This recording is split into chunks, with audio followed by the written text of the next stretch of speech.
लगभग 1.5 महीने तक मुझे कोई काम नहीं मिला। और वो 1.5 महीने के बीच में वो सारे थॉट आ चुके थे मुझे कि आई एम अ लूजर, मुझे शायद मेरे अंदर वर्क करना था, मुझे आना नहीं था, मुझे वापस चले जाना था। हाँ, मुझे एडवोकेसी ही करना था, लोगों ने मुझे चढ़ा के यहाँ भेज दिया। अच्छा, डर ये था कि आप वापस जाओगे तो आप फेल होके गए। और मेरे जीवन में एक चीज है, मैं कभी फेल नहीं होना चाहता, और ना हुआ। मैंने कुछ 12 नेशनल क्लिप्स मेरी बन चुकी थी जिसमें मैं टीवी पे आ चुका था, और ऐसी वर्क लिंक जो बोलते हैं आजकल जो भेजी जाती है, 12 वर्क लिंक मेरी बन चुकी थी। जहाँ ये 3 महीने के मैंने बहुत एंजॉय किया उस चीज को। मुझे याद है त्यागी साहब वहाँ इंस्पेक्टर बनते थे, पहला ही मेरा शूट था क्राइम पेट्रोल का, और मैंने बहुत मार खाई, मैं चोर बना था उसमें। किड्स के स्मगलिंग का हमारे ऊपर आरोप लगा था, और मैं मैनेजर था तो मेरे ऊपर काफी लात से मारे गए। मेरी मैनेजर को भी मारे, ऐसा नहीं है।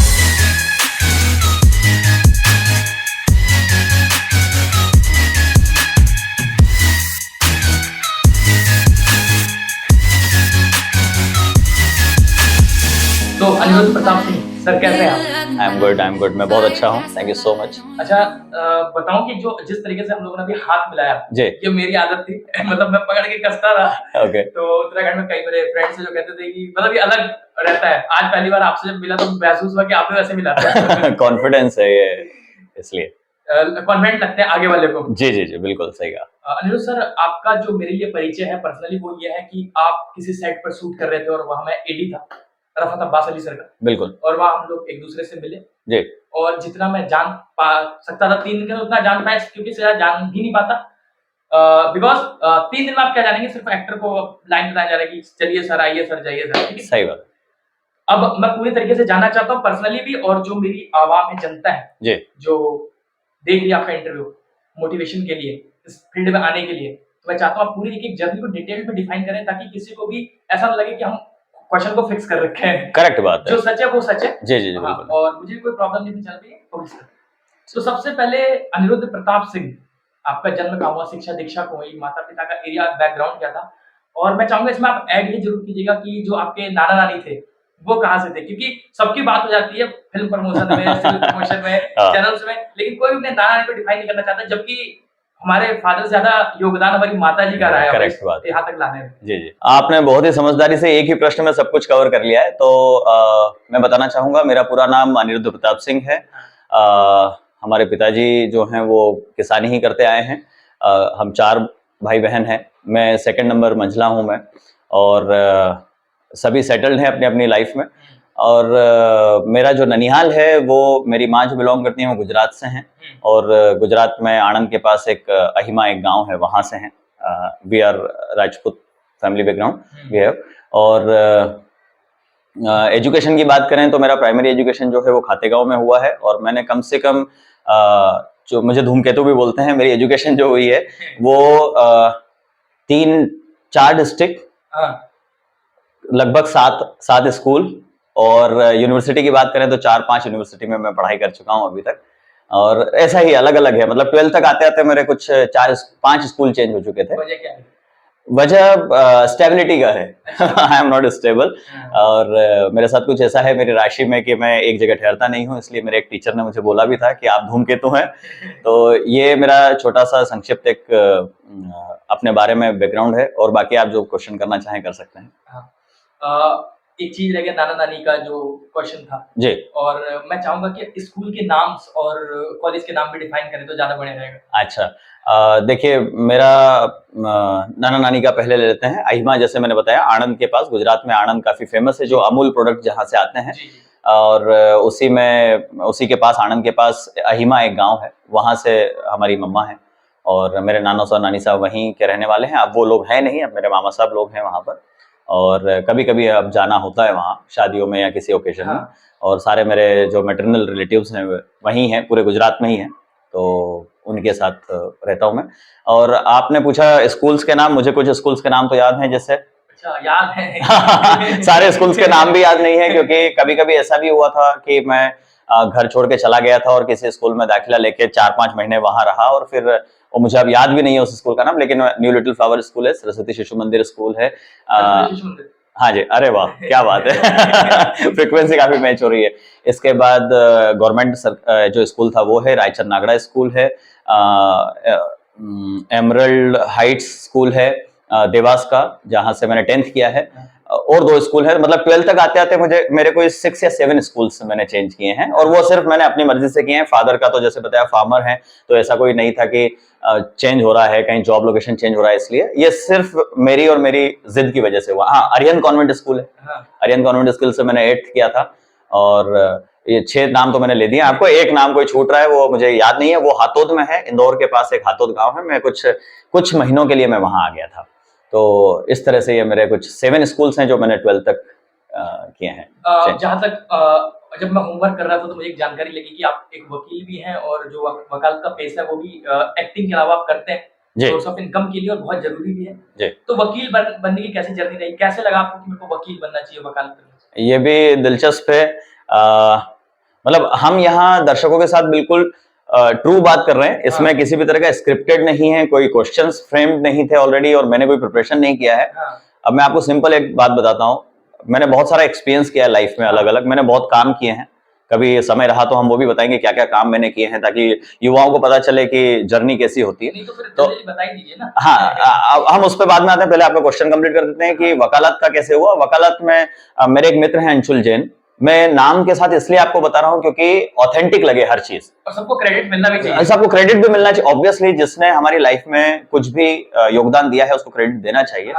तो अंशुल जैन और हम, मैं जिम फ्रीक हूं, हम लोग वर्कआउट कर रहे थे, वर्कआउट करते करते मैंने जॉब छोड़ दिया था, और मैं ब्रोकरेज कर रहा था प्रॉपर्टी का। तो ऐसे ही बात करते करते कि भाई क्या करना चाहिए, तो उन्होंने बोला कि यार वकालत कर लेते हैं।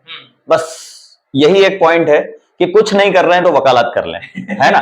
तो बस यहीं से एक वो मिला, जिसके लिए फिर वो खुद गए डिफरेंट इंदौर के अंदर काफी सारे कॉलेजेस हैं, वहां से प्रोस्पेक्टस लेके आए, और फिर एक ऐसा कॉलेज था जो हमारे घर से काफी नियरेस्ट था, Renaissance college, Renaissance law of college जो है वो डीएवीवी अप्रूव्ड है, इंदौर की यूनिवर्सिटी है डीएवीवी। काफी टफ एग्जामिनेशंस होती हैं वहां के। बस वहां हमने एडमिशन ले लिया, फिर जैसे जैसे एंटर किए तो अब फिर रैंकिंग की बात आई, कंपटीशन हुआ। लॉ एक ऐसी चीज है जिसको जितना पढ़ते जाओ उतना इंटरेस्ट आता है, तो बस इंटरेस्ट आता गया, हम पढ़ते गए, और काफी अच्छा है लॉ, काफी अच्छा है। हर एक व्यक्ति को अपने भारत का या जिस देश में वो रहता है उस देश का कानून उसे पता होना चाहिए, उससे उसको बहुत सहूलियत मिलती है, बहुत ज्यादा। आपके साथ कभी चीट नहीं होगा, फ्रॉड नहीं होगा, गलत नहीं होगा, और आप अपने देश के प्रति आपकी सोच बहुत अच्छी हो जाएगी। हमारे लॉ के अंदर सब कुछ डिफाइंड है, तो इसलिए लॉ पढ़ना चाहिए। लॉ मेरा, अब एक्टिंग और एडवोकेसी को अगर रिलेट करें तो एक मेरा पैशन है, एक मेरा प्रोफेशन है। आप अपने YouTube बिजनेस अकाउंट पे भी लिखते हैं? जी जी, एडवोकेट इज माय, क्या ऐसा कुछ लिखते हैं? Advocate is profession and actor by passion. मैंने देखा। जी जी। अब आप वकील बन गए थे, अच्छा खासा आपका चल रहा था जर्नी, पैसा भी कमाते, सारी चीजें होती थी, अचानक ऐसा कब सडन मन में आया कि मुझे एक्टर बनना चाहिए? 2018 में मेरी वकालत की सनद आई है, और मैं उसके पहले काफी काम कर चुका हूं जैसा कि मैंने आपको बताया, लेकिन वकालत स्टार्ट कर दिया था मैंने 2017 से, क्योंकि इसमें एक ऐसा होता है कि आप इंटर्नशिप कर सकते हैं और कोर्ट आ जा सकते हैं, लेकिन आपको बैड नहीं मिलता है अपना, तो आप अपीयर नहीं हो सकते कोर्ट के सामने। बस उतना कमी था 2018 वाली बात हो गई। जी जी जी जी। प्रैक्टिस में जब तक बार काउंसिल का हमें वो नहीं मिल जाता लाइसेंस, या तो उनके साथ करें, या फिर अगर जैसे मेरे एज ग्रुप के काफी लोग जो हैं वो ऑलरेडी वकील थे, तो मैं एज ए फ्रेंड ही गया था, मैंने किसी को ज्वाइन नहीं किया था, जूनियरशिप नहीं किया है मैंने। ऐसा नहीं बोलूंगा कि मुझे बहुत ज्ञान है, लेकिन जूनियरशिप नहीं किया, मैं फ्रेंड के साथ जाता आता था।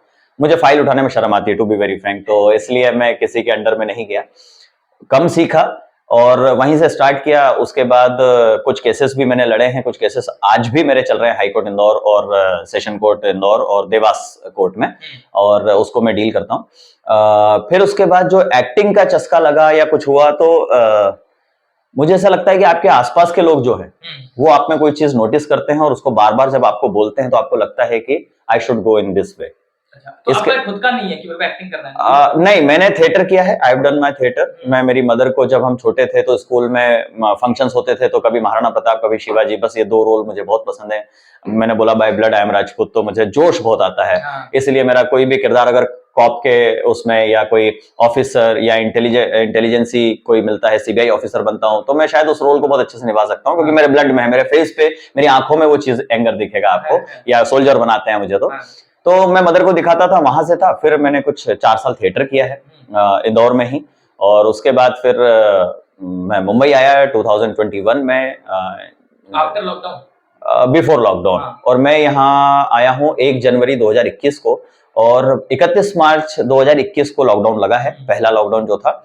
बस उसके बीच में मैंने कुछ 12 नेशनल क्लिप्स मेरी बन चुकी थी, जिसमें मैं टीवी पे आ चुका था, और ऐसी वर्क लिंक जो बोलते हैं आजकल जो भेजी जाती है, 12 वर्क लिंक मेरी बन चुकी थी। जहाँ ये कैसे ये possible 3 है? महीने के अंदर। कैसे possible हुआ ये? ठीक है, इसको भी एलेबरेट कर देते हैं। मैंने एक बता दिया आपको कि मैं एडवोकेसी से एक्टिंग में कैसे आया, ठीक है। अब दूसरा ये कि ये 3 महीने के अंदर आपको काम कैसे मिला, तो मैं इसके लिए थैंक्स करना चाहूंगा ईश्वर को। हाँ। दूसरा, जितने भी लोग मुझे चाहते हैं किसी भी रूप में, उनको, उसमें मेरे मदर फादर भी इंक्लूडेड हैं, ब्रदर सिस्टर्स भी, मेरे फ्रेंड्स भी, जितने भी लोग मुझसे आज तक जुड़े हैं वो सब इसमें इंक्लूडेड हैं।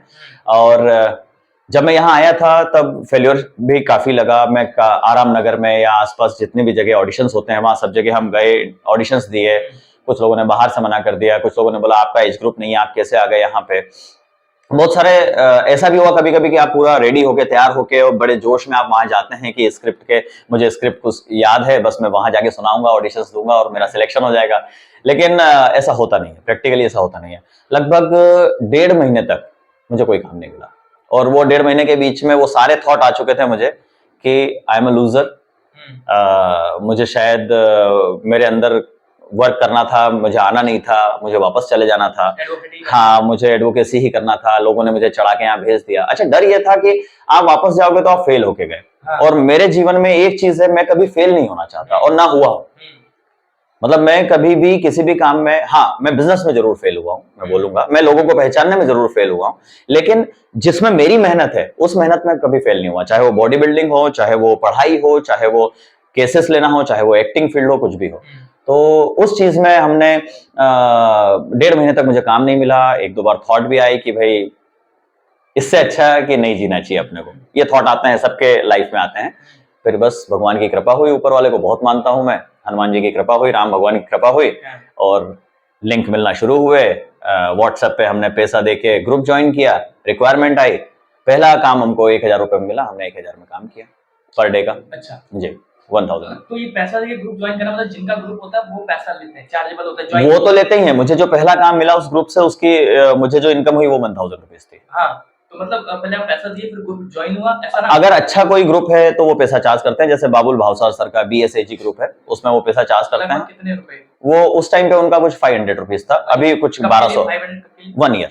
1 ईयर सब्सक्रिप्शन जैसा है जी, सब्सक्रिप्शन? हाँ सब्सक्रिप्शन है, 1 ईयर तक आपको रहेगा वो 500 रुपया। अब कुछ 1100 रुपया कर दिया है, अभी पे किया है। मार्च टू अप्रैल चलता है उनका, 1 अप्रैल टू 31 मार्च। सर एक चीज और जो मैंने महसूस की अपनी जिंदगी में, कि कोई भी एक्टर जब अपने शहर से, चाहे आप इंदौर के हों, मैं उत्तराखंड का हूँ, या किसी भी स्टेट से जब मुंबई आता है, उसको बहुत बड़ा सपना होता है, और जब उसे पहला काम मिलता है और पहली बार कैमरा फेसिंग का थैंक यू सो मच मौका होता है, तो वो कैसा व्यक्तित्व महसूस कर रहा होगा? आपने कैसा महसूस किया पहली बार आपके चेहरे पे कैमरा लगा?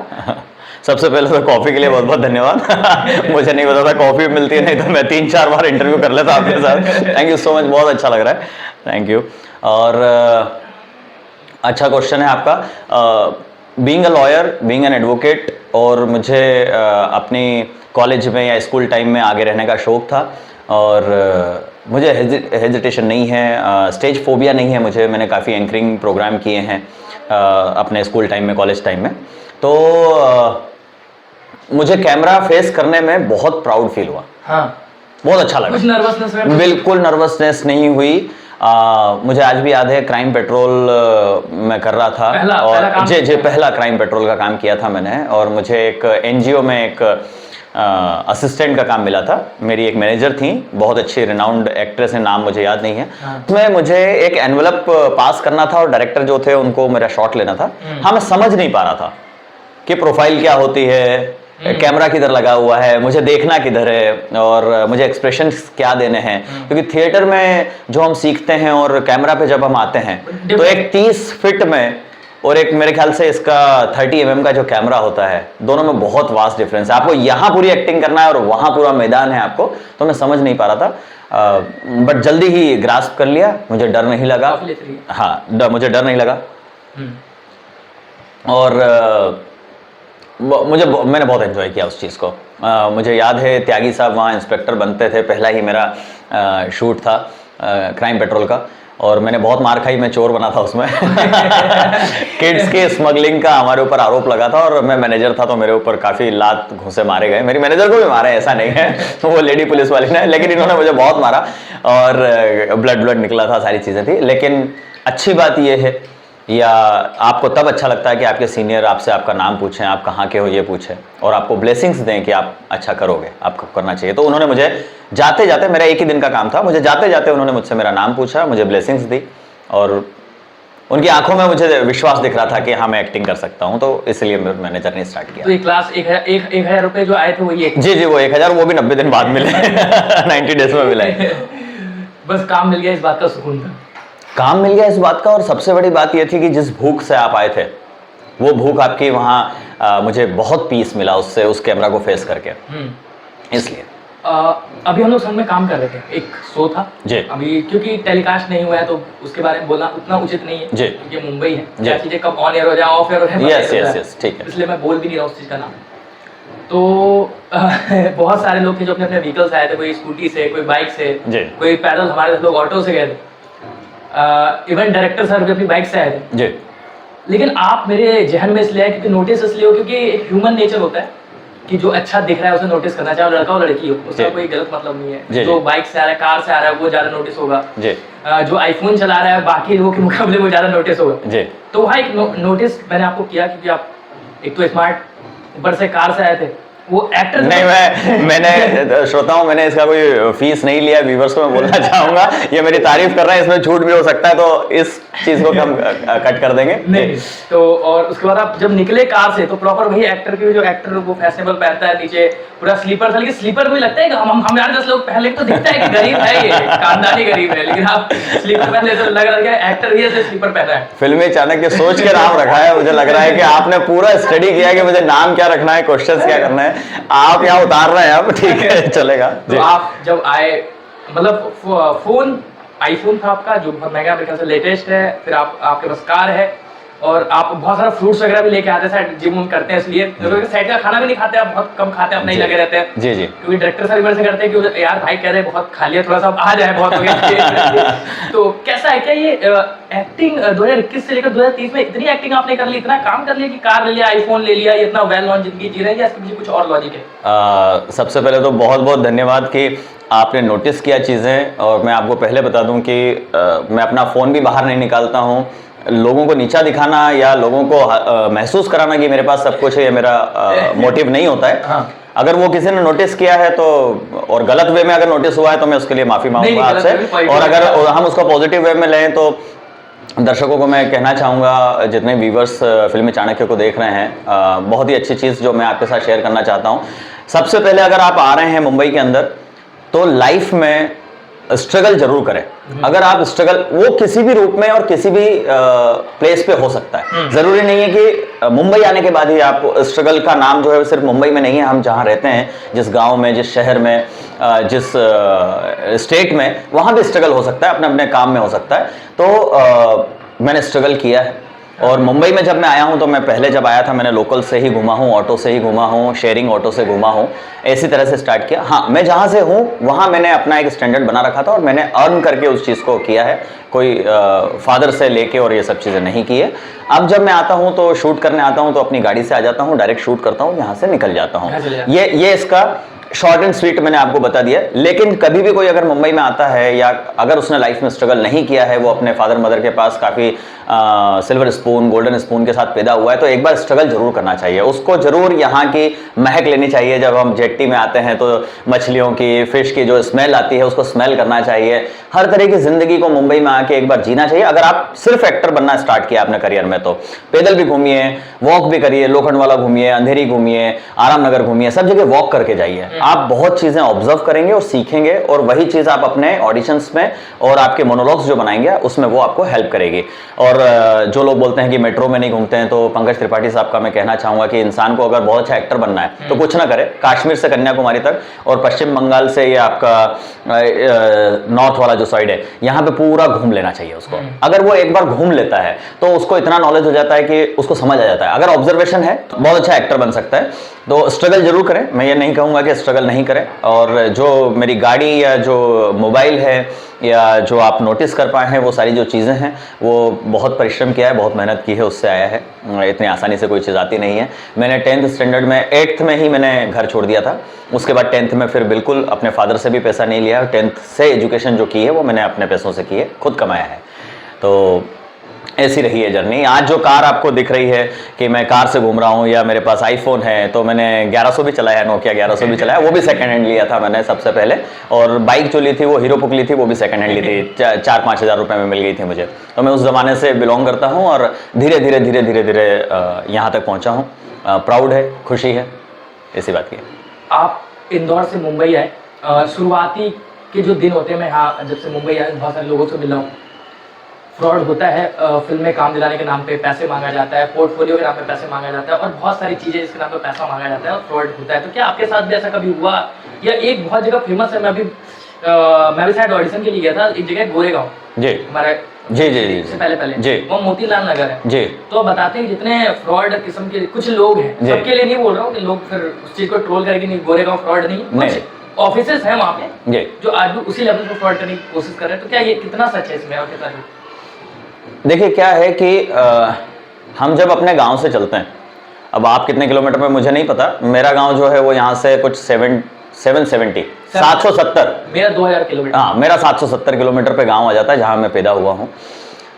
जब हम यहाँ आते हैं मुंबई, तो हम जिस एज में आते हैं, 21 साल 20 साल में आपका ग्रेजुएशन हो जाता है। हाँ, मैं एक चीज़ ज़रूर कहना चाहूँगा कि कोई भी व्यक्ति अगर इस लाइन में आना चाहता है तो ग्रेजुएशन जरूर करके आना। बिना ग्रेजुएशन के यहाँ ना आए। 12th से ग्रेजुएशन के बीच में आपका माइंड बहुत परिपक्व होता है, इसलिए गवर्नमेंट ने एज जो है वो वोटिंग की और मैरिज की कुछ फिक्स कर रखी है। आप उतना परिपक्व होकर आए तो आपको लोग कम बेवकूफ़ बनाएंगे, आप कम बेवकूफ़ बनेंगे।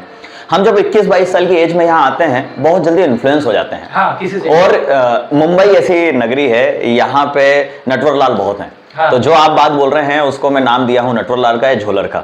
यहाँ हर एक व्यक्ति आपको सपना दिखाता है कि मैं आपको इंडस्ट्री में एंटर करा सकता हूँ, आप बहुत अच्छे एक्टर बन सकते हैं। और चूंकि हम इसी आशा से आते हैं तो हमें लगता है कि हाँ ये एक द्वार हो सकता है। हम 10-15 ऑडिशन देते हैं, रिजेक्ट होते हैं। रिजेक्ट होने के बाद हम सोचते हैं कि ये वे बहुत अच्छा है, शॉर्टकट है, पैसा कहीं से उठा के लोन लेके और दे दो और बन जाओ। ऐसा मेरे साथ भी हुआ। जब मैं 1 महीना तक मुझे कोई काम नहीं मिला तो जो लास्ट के 15 डेज थे, उस 15 डेज में मेरा ये अप्रोच भी था। मैंने लेकिन चूंकि पैसा नहीं दिया, मैंने बस यही बोला कि आप काम दिलाइए, काम का जो पैसा आएगा उसमें से हम आपको पेमेंट देंगे 25% या उससे ज़्यादा भी अगर आप लेना चाहते हैं तो आप ले सकते हैं। मुझे वर्कलिंग बनाना है, अभी मुझे अर्न नहीं करना है। तो मुझे भी काफ़ी लोगों ने ऐसा बोला था, बिल्कुल ना दें पैसा। 1 रुपया भी जो व्यक्ति आपसे मांग रहा है वो जेन्युइन नहीं है, आपकी लाइफ उससे नहीं बनेगी। आपको 1 रुपया भी किसी को दे के काम नहीं लेना है। Don't pay any single penny to anyone to get work. कभी नहीं मिलेगा और उससे आपको कभी सेटिस्फेक्शन भी नहीं मिलेगा, और ये आपकी स्किल्स की वजह से नहीं मिला। अगर कभी कोई काम दिलाता भी है तो प्लीज़ डोंट पे एनीथिंग। आपने एक सावधान इंडिया का जिक्र किया था जहां आप 1000 कमा रहे थे, उसके बाद मैं चाहूंगा कि एक सीक्वेंस वाइज बता दें आपने क्या क्या काम किया और कहां से कितना पेमेंट है, ताकि एक्टर भी मोटिवेट हो कि 1000 रुपए की जर्नी चालू होती है। मुझे पता है आज तो आप बहुत ज़्यादा लेते हैं तो वो पूरी जर्नी बता दीजिए। देखिए, जब मुझे शर्म नहीं आ रही है आज इस टाइम पे बैठ के कि 1000 रुपया मेरी पहली पगार मिली थी मुझे एक्टिंग के थ्रू, वो बहुत खुशी हुई थी। वो 1000 रुपये मेरे लिए शायद 1 लाख रुपये पर डे के हिसाब का मायने रखता है आज, और मैं बहुत खुश हूँ। शैलेन सिंह तोमर साहब डायरेक्टर थे उसके, मैं उनका भी जिक्र करना चाहूँगा, बहुत अच्छे डायरेक्टर हैं, सिखाया भी, मोटिवेट भी किया उन्होंने। तो 1000 के बाद फिर आपको जैसे जैसे आपकी प्रोफाइल बनती है तो 2000 भी मिलता है, 3000 भी मिलता है, 4000 भी मिलता है। टेलीविजन इंडस्ट्री में 4000 पर डे मिलना बहुत बड़ी बात होती है। फिर अगर आप 3 दिन काम करते हैं कंटिन्यू तो 12000 रुपया हो जाता है आपका। फिर आप लीड में जब आते हैं, ये सब कैरेक्टर आर्टिस्ट के हैं, जब पैरेलल लीड, सेकंड लीड या फिर आप मेन लीड में आते हैं तो आपका पगार बढ़ जाता है। हम इसको पगार इसलिए बोलते हैं क्योंकि ये इससे रोजी रोटी चलती है, हमारा मंथली एक्सपेंसेस चलता है, तो ये मेरे लिए पगार के रूप में है। और बहुत खुश होता हूँ मैं जब मुझे पैसा मिलता है और काम मिलता है। धीरे धीरे ये पैसा आपका बढ़ता है जैसे जैसे आप एक्सपीरियंस हो जाते हैं, कैमरा फेसिंग सीख जाते हैं, प्रोफाइल सीख जाते हैं, लोग एडमायर करते हैं, आप ज़्यादा जगह हाथ पैर मारते हैं तो आपको काम ज़्यादा मिलता है। काम सबके लिए है यहाँ पर, जो भी अपने थोड़े से भी सेंस में रह के एक्टिंग का सेंस है उनके अंदर, अगर वो करना चाहते हैं और महसूस करते हैं कि लाइन क्या बोल रही है, हम अगर उस तरह से डिलीवर कर दें तो डायरेक्टर खुश हो जाता है। फिर काम धीरे धीरे धीरे स्टेब्लिश होता है, बढ़ता है।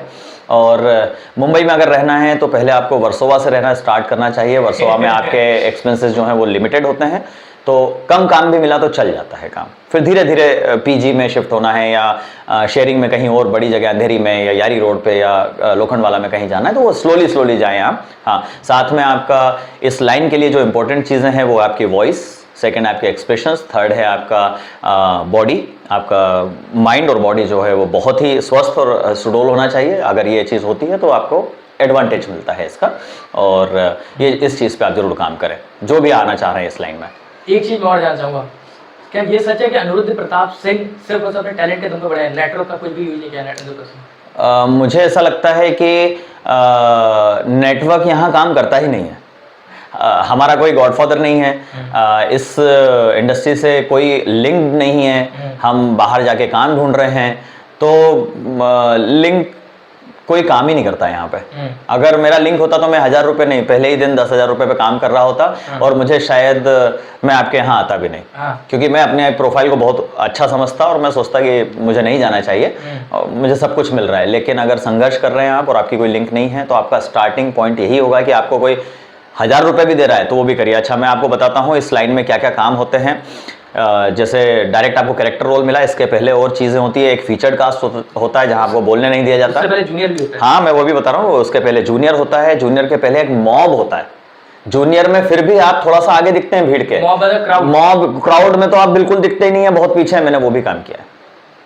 क्राउड में कितना मिला? क्राउड में 200-250 रुपये मिला था। वाले तो नहीं कहते? नहीं, क्लिपिंग वाले में नहीं किया था, हम भीड़ में थे, बस खड़े थे। तो मैंने उसको, चूंकि मेरे पास क्लिप्स नहीं है उसकी, तो मैं ऑथेंटिसिटी प्रूव नहीं कर सकता, लेकिन वो काम भी मैंने किया है। फिर मैं फीचर कास्ट करके भी देखा है, वो भी काम किया है मैंने, उसमें भी मुझे कम पैसा मिला, लेकिन मज़ा नहीं आया वहाँ खड़े रहने में। ये मैंने धर्मा प्रोडक्शन का जो सेल्फी है उसमें किया था, अभी लेटेस्ट में किया था फीचर कास्ट, क्योंकि मैंने फीचर कास्ट कभी एक्सपीरियंस नहीं किया था, इसलिए एक बार लाइफ में जरूर काम करें। जूनियर आर्टिस्ट बने, मॉब में खड़े हों, फीचर कास्ट बने, कैरेक्टर रोल पकड़ें, धीरे धीरे आप ऊपर जाएं, आपको हर चीज़ का मज़ा आएगा। मज़ा आएगा? जी जी, बिल्कुल मज़ा आएगा, सीरियसली। अब एक चीज जो डिफाइन मैंने करने को कहा था कि आपने सारी चीज डिफाइन कर दी। 1000 रुपये से जर्नी चालू हुई है 2021 से, अब 2023 चल रहा है जी। अब रेट क्या पहुंच गया अनिरुद्ध भाई का? 300 या 200 से शुरू हुआ है, 1000 नहीं है, बिल्कुल झूठ है ये 1000। उससे पहले वो मॉब में थे, मतलब क्राउड में थे, क्राउड में मतलब बहुत सारा भीड़ होता है, भीड़ का सीन दिखा रहा था वहाँ। उसका जूनियर आर्टिस्ट आता है, वो थोड़ा हल्का फुल्का दिख जाता है, कम लोग होते हैं, 20-25 लोग। तो 200 से शुरू किया आपने, फिर जूनियर आर्टिस्ट में कितना मिला? जूनियर आर्टिस्ट में मुझे मिला है कुछ 500।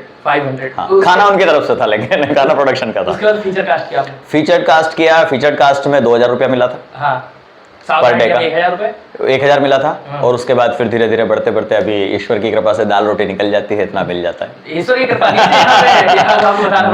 ईश्वर की कृपा से ही मिलता है। और इतना है होता है कि जो प्रोडक्शन हाउस है उससे मेरा रिलेशन कैसा है, वहाँ के डायरेक्टर कौन है, वहाँ के एक्टर्स कौन हैं, उनकी नीड क्या है, उनका कॉन्सेप्ट क्या है, वो किस तरह की चीज़ें मार्केट में लाना चाह रहे हैं। तो कभी कभी फ्री में भी काम कर देता हूँ मैं, ऐसा I am not rigid for money.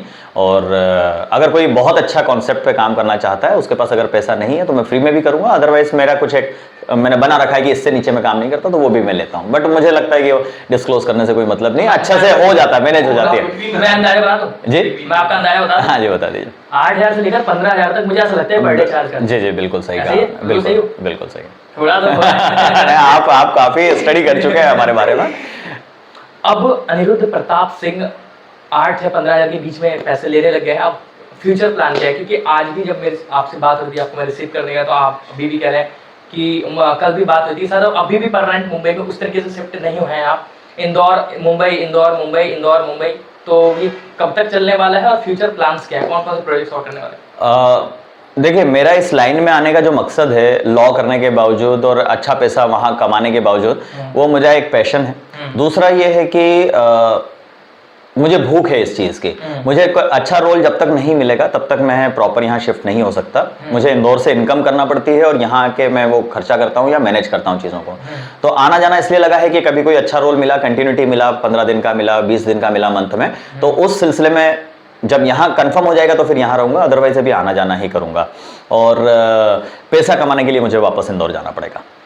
जो आने वाली युवा पीढ़ी है, जो इस फील्ड में अपना करियर बनाना चाहते हैं या इस फील्ड में आना चाहते हैं, और वहाँ से दुनिया अलग दिखती है और यहाँ बिल्कुल अलग है दुनिया, तो उन लोग के लिए कोई गाइडेंस, कोई एडवाइस, या मुंबई में रहते हुए कोई जॉब या बिजनेस करना चाहिए या वहीं करना चाहिए, कैसा क्या? देखिए, मुंबई में अगर आप जॉब ढूंढेंगे तो मुझे ऐसा लगता है पर्सनली कि फिर आप एक्टिंग पे फोकस नहीं कर पाएंगे, क्योंकि आपको अपने ऊपर भी समय देना है, आपको ऑडिशंस भी बनाने हैं, आपको मोनोलॉग्स बनाने हैं, आपको इंट्रो बनाना है, आपको आपकी बॉडी बनाना है, सब पे काम करना है। यहाँ की लाइफस्टाइल थोड़ी सी अलग है और इसलिए मैं नहीं सजेस्ट करूँगा कि आप यहाँ से आएँ। आप अपने पॉकेट में या अपने अकाउंट में जो है लगभग 1 लाख रुपया या 1.5 लाख रुपया आप सेविंग करें पहले, उसके बाद आप मुंबई आएँ।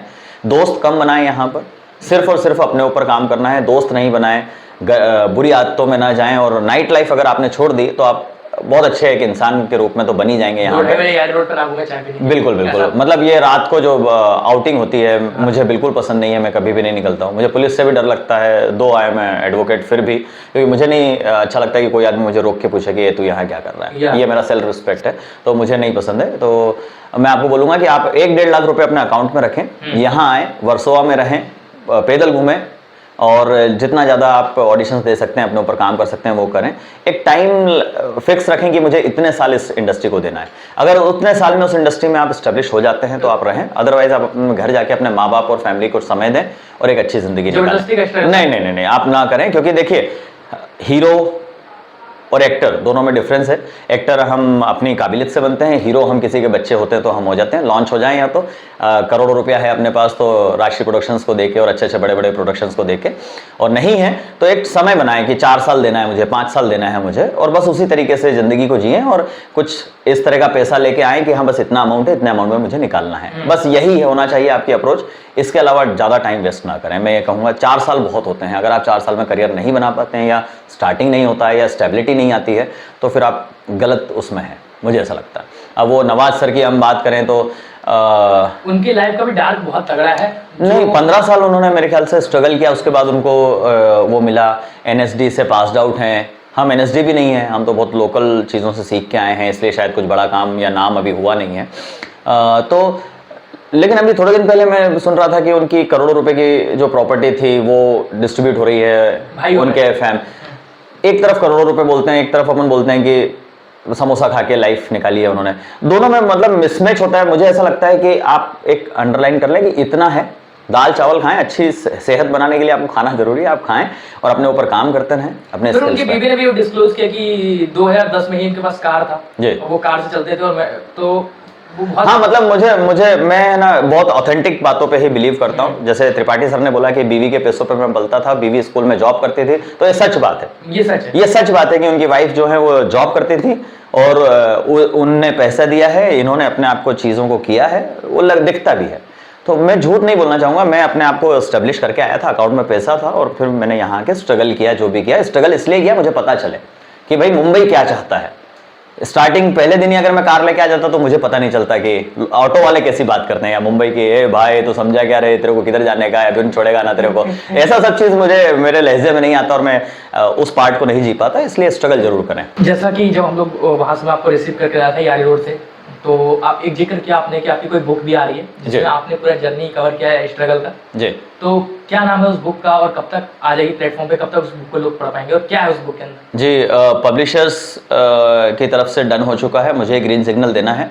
एस्पेक्ट्स ऑफ लाइफ के ऊपर ये है, जिंदगी के पहलू, हाँ। बुक का जो नाम है आपके पास मेरे ख्याल से ये मई मंथ के फर्स्ट वीक में आप लोगों को मिल जाएगा, उसका लिंक भी मिल जाएगा, ऑनलाइन भी और हार्ड कॉपी भी मिल जाएगी आपको, हाँ। सॉफ्ट कॉपी हार्ड कॉपी दोनों मिल जाएगी और सारे प्लेटफॉर्म्स पे अवेलेबल रहेगी।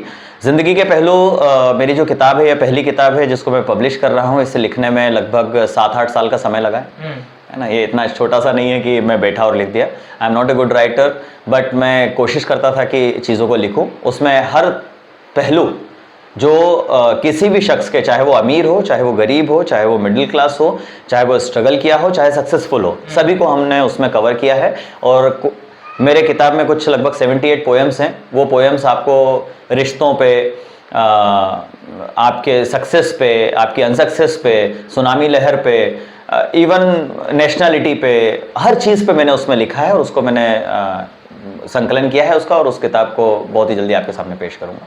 जीवन के पहलू। चलिए, जीवन के पहलू में लास्ट में जी, कितने रुपए प्राइस रखा आपने?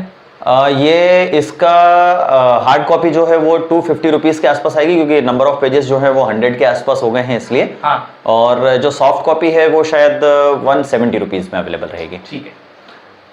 ये हम जैसे ही आता है बताइएगा, हम तुरंत उसको पढ़ेंगे। मैं फिर से वही सवाल करता हूँ, समय आपने कह दिया था कि इसको थोड़ा सा बाद में करते हैं, कि एक वकील होता है उसका संघर्ष मेरे को लगता है एक्टिंग से भी ज़्यादा बड़ा है, क्योंकि यहाँ आपको 3 साल या 1.5 महीने में आपने बोला काम मिल गया, आज अब 3 साल के लगभग हो गया और आप एक अच्छे मुकाम पे काम कर रहे हैं, 8 से 15 हज़ार डे ले रहे हैं।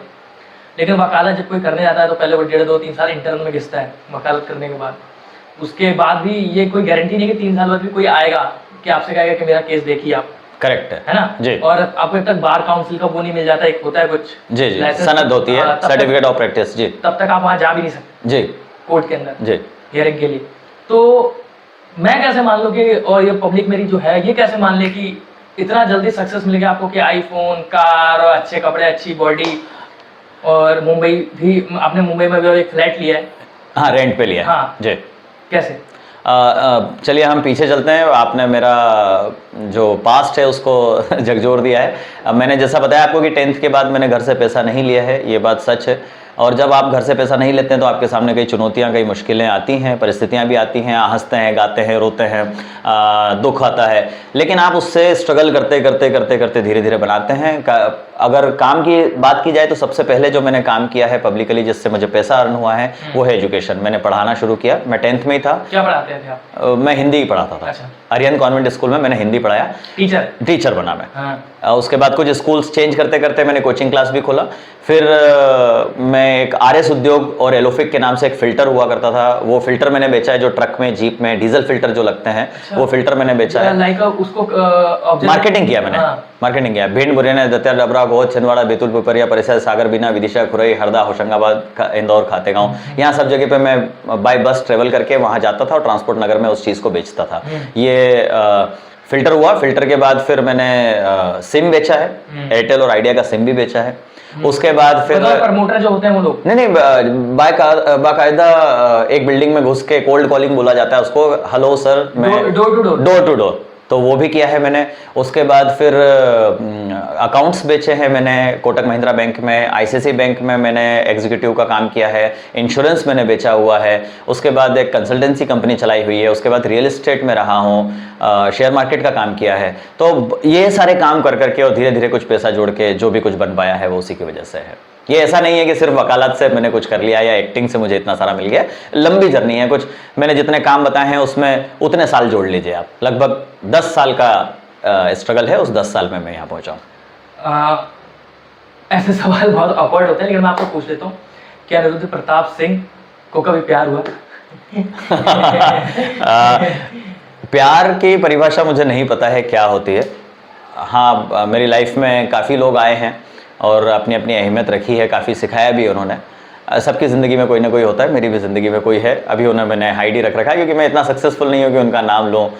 वो बड़ी शख्सियत हैं और अच्छा सेटल्ड हैं, तो जब समय आएगा तो बिल्कुल बाकायदा नाम के साथ आपके सामने मैं आऊँगा फिर से। हमें बुलाया जाएगा शादी में। हाँ बिल्कुल बिल्कुल। सर बहुत अच्छा लगा आपसे बात करके। Thank you so much, same here. बहुत मजा आया कि आपने उन सारे पहलुओं को टच किया जो लोग बचते हैं करने से जी, क्योंकि जैसे गर्लफ्रेंड्स के बारे में कोई जल्दी नहीं करता है। आपने बहुत स्मार्टली जवाब दिया कि आप हाइड नहीं कर सकता, बट ठीक है जी। तो सर इस इंटरव्यू को खत्म करते उससे पहले मैं चाहूँगा कि जो मेरे दर्शक हैं फिल्मी चाणक्य के, वो वही लोग हैं जो इस फील्ड में आना चाहते हैं, एक्टर बनना चाहते हैं, सिंगर बनना चाहते हैं, प्रोड्यूसर बनना चाहते हैं, राइटर बनना चाहते हैं, मतलब एंटरटेनमेंट फील्ड से हैं जी जी। मैक्सिमम एक्टर ही होंगे मेरे लगता है जी जी। तो उनको आप क्या कहना चाहिए? देखिए, जाते जाते बस इतना ही मैं कहूँगा कि आप जिस फील्ड में आना चाह रहे हैं काफ़ी हैपनिंग फील्ड है। काफ़ी चीज़ों को आप जीते हैं, काफ़ी किरदारों को आप जीते हैं। जैसे अभी लेटेस्ट में मैं एक ना उम्र की सीमा में हूँ, एडवोकेट का ही रोल मिला मुझे। इसके पहले कहीं डॉक्टर बना हूँ, कहीं ढाबे वाला बना हूँ, कहीं कुछ अलग अलग बिजनेसमैन बना हूँ। तो काफ़ी चैलेंजिंग और काफ़ी अच्छे रोल्स आपको मिलते हैं। बहुत ही अच्छी फील्ड है, आपको आना चाहिए, ज़रूर आना चाहिए। तैयारी से आएँ, मायूस ना हो, एक टाइम लिमिट में आए कि इतने टाइम ड्यूरेशन में हमको देना है और दिल लगा के दें उतना समय।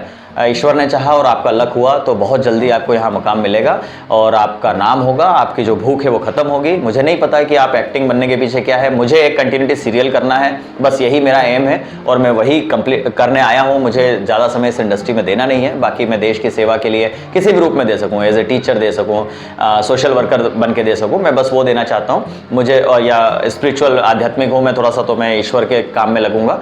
मुझे बस एक कंटिन्यूटी बनानी है जिसमें मुझे लोग जानने लग जाएं, बस मेरा मोटिव जानना है। पैसा कमाना या अच्छी लाइफ या एकदम सूशा वाला वो सब नहीं है, स्टारडम वाली चीज़ नहीं है। मुझे बस लोग जाने, मुझे पहचाने, मुझे देख के खुश हो, स्माइल करें या कभी बोले कि लाओ चलो सेल्फी ले लेते हैं आपके साथ, बस इतना मोटिव है। आप जरूर आएँ, 100% दें अपना, 3 से 4 साल का समय ले लें आपकी, बस इतना मुझे देना है। ग्रेजुएशन करके आएँ, माँ बाप से झगड़ा करके ना आएँ, उनको कन्विंस करके आएँ और पीजी में रहें या शेयरिंग में रहें, इस तरह से लाइफ को जिएं। नाइट लाइफ यहाँ की नहीं जीना है आपको। सुबह उठ के 11 बजे से निकल जाएं ऑडिशंस देने के लिए, शाम को घर आएँ आप, इस तरह की लाइफ आपकी होना चाहिए। और मुझे लगता है कि हर आदमी को जिसको जीना है या एक्टिंग करने का, एक्टर बनने का शौक है, उसे एक बार जरूर मुंबई आना चाहिए और अपने आप को आजमाना चाहिए। Thank you so much. इसी के साथ हम लोग विदा लेते हैं मेरे ख्याल से। ठीक है, thank you sir. Okay, thank you, wonderful interview with you. Thank you team, thank you so much. आप लोग भी जो कैमरे के पीछे हैं, बहुत बहुत आपने सहयोग दिया, बहुत बहुत धन्यवाद। तो दोस्तों आज हमारे साथ हैं अनिरुद्ध प्रताप सिंह जी, जो सावधान इंडिया, क्राइम पेट्रोल, सिमारू के बहुत सारे जुल्म और जज्बात, जुल्म और जज्बात, और हम कंटिन्यूटी बहुत सारे काम कर रहे हैं जो कि ऑन फ्लोर अभी नहीं आया, तो उसका नाम नहीं लिया जा रहा है। तो फिर मिलता हूँ मैं किस नए सक्सेस के साथ। सबसे पहले see you soon, just a beginning. और चैनल को लाइक, सब्सक्राइब और कमेंट जरूर कर दीजिएगा। जी हाँ, बिल्कुल लाइक करें, सब्सक्राइब करें, जरूर से जरूर, और शेयर करें जितना हो सके। Thank you so much, thank you.